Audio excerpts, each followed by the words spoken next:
এটা আমগরই ভাই বিরাদারের রেস্টুরেন্ট। এই সোহাগ ভাই, হালকা ক্ষুধা লাগছে, এক কাজ করেন তো ওই চিকেন দেন, ভালো করে সালাদ মালাদ মাইরা দেন। ঠিক আছে, যা বউ। আমার লেগে একটা লেগ পিস দিয়েন। সোহাগ ভাইয়ের এই রেস্টুরেন্টে এই যে মুরগিটা যে বানায় সেই পুরো মাখন, আর হাঁসের গোছগুলা তুলনায় নাই, আর মাছের হিসাব তো বাদ দিয়ে দিলাম মামা, সেই বানায় সেই। আমি জানি, আমি কয়েকবার খাইছি এখানে। কসকি খা খা মামা, শেষ কর।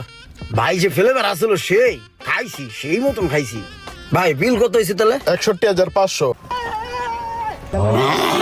কি হলো ভাই, হঠাৎ করে মাথা ঘুরে পড়ে গেলেন? মাথা ঘুরে পড়ে যাম না, কি করবো? খাইলাম হইলো এক পিস চিকেন, হ্যাঁ বিল জিগাইলাম, হ্যাঁ বিল কইতাছে 61,500 টাকা হইছে। ওয়ে আমরা কি চিকেন খাইছি?